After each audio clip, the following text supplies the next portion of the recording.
everybody, so exciting new review for you guys today for the upcoming Scooby-Doo film, Scoob. So Scoob is the latest film originally meant for a theatrical release, and obviously theaters aren't open right now with everything going on in the world, and much like Trolls World Tour not that long ago, it's going to do the VOD route instead, which I think is really smart. I actually was really looking forward to this film even before it was pushed to VOD. I'm a lifelong Scooby-Doo fan.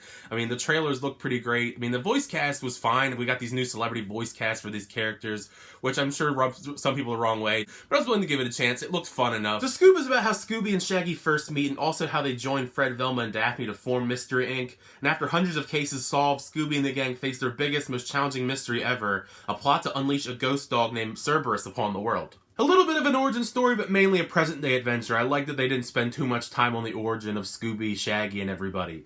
It was really cool, however, the transition between them as kids into full-grown adults, because they have so many different homages to all the classic villains from the series, and many other Hanna-Barbera properties as well. At one point, there's a Hong Kong Phooey arcade machine, Hex Girls posters in the background. There's a lot of little fun Easter eggs, because it's one of the actually good things about this being on VOD, is that if you can watch it a bunch of times and notice little different Easter eggs here and there, because that was just on my first watch through. The animation style of the film is something I really enjoyed. I think it's a really great way to modernize these characters, bringing them into full CGI, not 2D animation, although I am a big fan of 2D animation. You can just tell a lot of time and effort was put into every single detail in the film, from Scooby's fur to the feathers on Blue Falcon's suit, and the animation makes for some very elaborate and colorful, fun set pieces. The story is a very straightforward, not very complex mystery, which I think is good for a film that's trying to appeal to both kids and adults. I kind of expected it from the trailers, but I was mildly disappointed that the actual team was split up for the majority of the runtime. You got Shaggy and Scooby over with Blue Falcon and Dynamite, and Fred, Velma, and Daphne are doing their own thing. They're all trying to solve the same mystery, but they are trying to solve it separately. I mean, it was okay. Like, I'm kind of expecting Scooby and Shaggy to do their own thing for the most part anyway, but I would have liked to have seen a little bit more of the team dynamic. One of the things I know a lot of people going into this as fans are skeptical about is the voice cast, and I think for the most part they all did a pretty good job. Of course, Frank Welker, the legend, doing the voice of Scooby-Doo once again, he's great. I mean, you can always expect that from Frank Welker. As far as the newcomers go, I think they were pretty much all around the board pretty good. Zac Efron, Gina Rodriguez, and Amanda Seyfried as Fred, Velma, and Daphne. I think they were all very solid. I feel like they weren't given too much, but with what they were given, I think they did really good. Will Forte, he took a little bit more to get used to as the voice of Shaggy, but I think by the end of it, he kind of did win me over. Ken Jeong as Dynamite was a really interesting choice I wasn't expecting.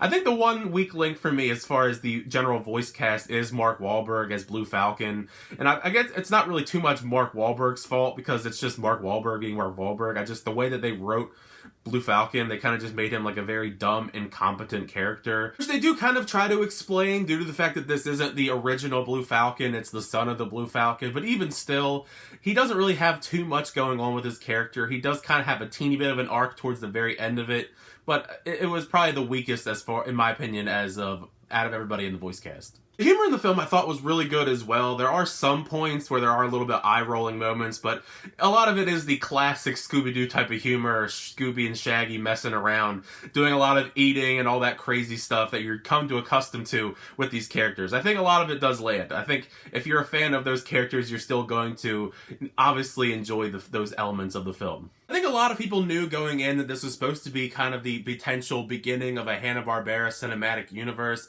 you know, with the inclusion of Blue Falcon and Dynamite, but also Dick Dastardly from Wacky Races as the antagonist of Scooby-Doo films. That was a weird choice, but I actually found myself really enjoying it. I think he was a really menacing villain. Jason Isaac he's always been a really good villain in anything he's ever been in. And it's no different here as Dick Dastardly. I really liked it. I mean, that portrayal was probably one of my favorite elements. But Captain Caveman in this, voiced by Tracy Morgan, that was kind of a little bit too out there for me. I do like the character of Captain Caveman. There is some potential there. I think they could do something with it.